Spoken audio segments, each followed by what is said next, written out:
Having worked with food stylists all over the world for magazine shoots, packaging shoots, restaurant shoots, commercial shoots where the photos appeared massive sized on billboards, I'm going to be sharing the insider secrets on what food styling tools and hacks you need in your back pocket to make your food shine on set and in your photos. And in true Sukaina style, I've saved the best one for last. So if you've ever been on set and you've got those shiny cutlery or even shiny plates or bowls, then I have the most perfect trick up my sleeve, so make sure you stay until the end. Let's go. So the first food styling tool that every photographer and blogger needs is TACK. Now, this is one food styling tool that I use at practically every single photo shoot of mine, and in so many ways. So let me just list down a few ways that I've used this. Number one, TACK works a treat if you've got any items that are constantly moving around on set. So for example, I've actually used this trick to hold down eggs in place so that they actually don't move around on my background, as well as other pieces of fruit and produce that are circular or round in shape. Another way I've used TACK would be to hold down any cutlery in place, especially when I've got cutlery inside liquids such as soups. If you find that your cutlery such as spoons are moving around too much, you can actually hold down your spoon on your bowl using TACK. And this is a trick I would also use with things like forks inside salads as well. And then the third most common way I use TACK is to actually hold up my vinyl backgrounds when I'm shooting in a restaurant. So in case I'm feeling lazy or I don't have enough C-stands, then TACK works a treat to hold down your background on a wall. So as you can see, TACK is super versatile when it comes to food styling and photography. Now the second tool that you need in your food styling pocket is some shaving foam. Now granted that most of the food that you see on my set is actually real food. In fact, all the food is actually real. I can't remember the last time I used fake food, but fake whipping cream all the time. And that's where shaving foam comes in. When it comes to shooting drinks on set, real cream can quickly melt and collapse when on set. So having shaving foam can actually be your best friend when it comes to styling milkshakes and any hot or cold drinks or even desserts that have whipped cream on top. Now the trick is to actually put the shaving foam inside a piping bag with the appropriate nozzle that you want for styling, and then to pipe the shaving foam, aka the whipping cream, on top of the drink rather than actually using it straight out of the can. This way your whipping cream is going to last for hours and hours on set. And a quick tip in editing or retouching, shaving foam generally is super white, whereas whipping cream has a slightly more creamy color. So make sure you correct that in post-production. Now here are a few images that I've taken that have actually appeared on billboards all over the country, and surprise, surprise, all the whipping cream was actually shaving foam. Alright, let's move on to the next trick that I see food stylists use on set, and that's actually to use long skewers for anything that you want to stack up. So it could be cupcakes like in this photo over here. And you can see from the behind the scenes that the stylist actually used a skewer to hold these in place and defy gravity. And contrary to popular belief, nope, there was no retouching done. All of this was on set. These cupcakes stayed stacked on set without toppling over because of the sticks that were inserted inside. Now the same trick was actually used in this photo over here, and things like bamboo sticks or even smaller toothpicks come in very handy whenever you want to hold up a stack of anything, whether it's a sandwich, a stack of cupcakes, or even pancakes when you off-center them. And in this case, this fried Indian dessert, which was actually made up of circular fried donuts. So you can see that bamboo skewers and toothpicks come in very handy when you're photographing anything that stacks like sandwiches or burgers on set. So the next food styling hack is something I learned while photographing for Subway. And this hack is used to get the perfect grill marks for your sandwich. Now in this BTS video over here, you can see that the food stylist is actually using large metallic skewers that she's actually heating up over an open gas fire. And then when it's nice and hot, she presses these down just for a couple of seconds on top of the flatbread. And as you can see, this gives you the perfect grill marks without an oven inside, without a sandwich maker or even a press. Now, this trick is great because you can actually put those grill marks exactly where you want them to be and as long or as short as you want them as well. And also, the rest of the bread remains intact and unmarked, and the grill marks are perfectly even across the sandwich. So the next time you see grill marks on your sandwich or even your meats, this is likely how they achieved it. Okay, next up is a very common styling tool that comes in very handy on set, and that's a heating gun. Now, this works an absolute treat when you just want to revive anything that's been lying around on your set and it's kind of lost its freshness and its mojo. So if you have any poultry or meat on set that's just been sitting there a while, then just a few seconds under the heat gun will revive it back to what it looked like when it first came off the barbecue. So in this video over here, you can see that the stylist is actually using it to add some color to the lemons. So besides just heating up food on set and reviving it, it's also great for adding color and caramelizing, as well as a great tool for slowly melting anything on set. Now, I've also seen stylists use this heat gun to melt cheese and use it on top of pizzas, or to even add a little bit of color to make bread look toasted. Now, in case you're wondering if you can use a hairdryer, it's completely different. With a hairdryer, you've actually got air blowing out, whereas with the heat gun, you've only got heat and no air. So make sure if you're investing in one of these, you actually buy a heat gun and not a hairdryer. Now, speaking of cheese, I have a super fun trick for you that will be perfect for those ooey gooey cheese sandwiches.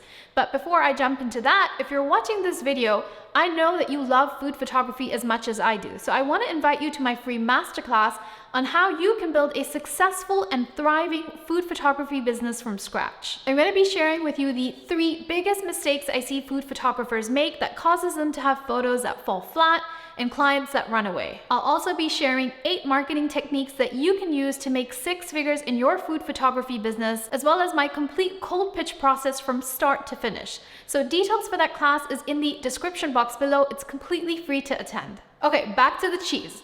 Now, I tend to photograph a lot of sandwiches, and a lot of them end up having some form of melted cheese on the inside. And instead of actually popping your whole sandwich into the oven or sandwich press and then risk squashing the rest of the ingredients that are inside, one of the best hacks for making your cheese look ooey gooey, just melted straight out of the oven look without actually going anywhere near the oven, is to actually dip your cheese squares inside hot water for a few seconds at a time, just to get that melt factor. So the heat from the water is going to help to melt the cheese while still preserving the other ingredients in your sandwich and not changing the color of the cheese at the same time. So the next time your burger or your sandwich has a slice of cheese inside, make sure you try this trick out. I've used the exact same trick for this photo here, as well as this image over here. Okay, here is another food styling tool that I love to carry around when I'm shooting, and that's Q-tips. Now, have you ever been on set and you've just brought a bowl of soup from the kitchen onto your background, and then by the time you place it on your background, you notice that the soup's been jiggling around and you now have a dirty line or a dirty rim of soup? Now, technically, you should have been pouring the soup on set, but let's just say you're on set and this is how it was brought. You can actually clean up the edges of any stews, any soups, or any liquids using a Q-tip. But these also come in super handy for anything that has sauce. So for example, if you've styled pasta on your plate and then when you finish, you notice that there's actually sauce marks in places where you don't really want there to be. Then these Q-tips are really handy to just really get in there and clean up spots where your finger might not reach, or where maybe using a paper towel will be too large. So it's actually a lot more precise than just using a piece of napkin. So make sure you always have Q-tips handy on set, just for a little bit of cleaning up in those hard to reach places. Okay, the next tip I have for you when you're food styling on set is to have a bottle of EVIAN water on set. Now, honestly, I could probably just put some water into a spray bottle and it will work exactly the same way, but there's just something about the way the actual nozzle on this bottle is made that when I spray this, it just gives me the perfect amount of water, and the size of the water droplets are also perfect. So considering it lasts me a really long time,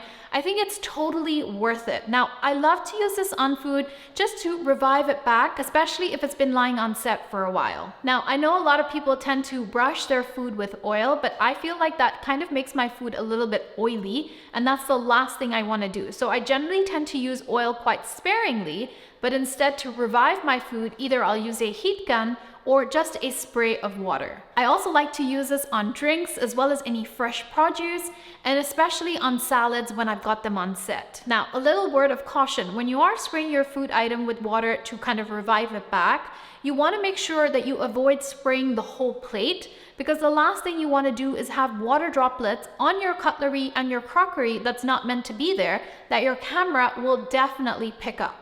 So just ensure that you're using this very strategically on the food as opposed to the whole plate, which can look unnatural in the final photo. Okay, whilst we're on the subject of liquids, there are times where the EVIAN spray doesn't quite work, and that's when I bust out my very own concoction in a spray bottle. And that's a combination of equal parts of water and glycerin.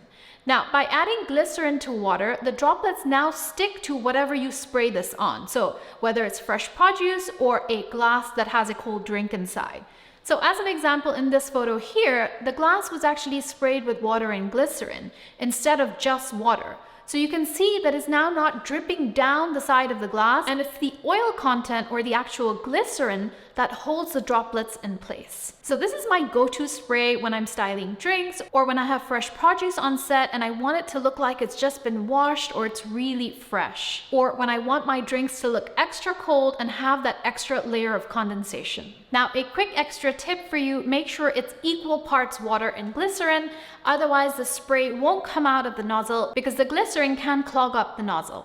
Okay, let's move on to the next tip. Now, for this next food styling hack, I want you to actually look at this image over here. The food styling hack is actually hidden somewhere inside this photo. Can you guess what it is? Okay, let me give you another photo with the exact same food styling hack used in here as well. Now, looking at both of these, can you guess what this food styling hack is? If you're having difficulty, let me tell you. So oftentimes, you'll be using milk as a food styling prop in your photos, just like I've done in these two photos over here. And you can see that's a lot of milk that I've put in my container. And sometimes, well, oftentimes, this milk is actually lying on my set for hours and hours. So basically, it's unusable by the end of the shoot. So instead of now wasting pints and pints of milk, what you can do is pour just a little bit of milk into your bottle and then just fill up the rest with water. And ta-da, you have a full jug of milk. Nobody will know. Trust me, nobody will know. I mean, even you couldn't tell when I showed you these photos at the beginning. So next time you're using milk as a prop for food styling, make sure you use this tip and save on your milk. Okay, now if I had to pick just one food styling tool that I could absolutely not do without, then that would be a dulling spray. Now, this spray is used on anything that's shiny on set. So it could be cutlery, like new forks and spoons, and sometimes even crockery that's very shiny. So a quick spritz of this and you will get rid of any unwanted reflections and highlights. So let me give you a little demo. Here's a new piece of cutlery in my photo, and you can see that it's a little bit shiny and it can be a little bit distracting. But a quick spray with my dulling spray, and in seconds, I now have a nice matte looking spoon on set. Honestly, this has saved me hours and hours on set where I would have been otherwise playing around with my flags and foam core to reduce any unwanted reflections.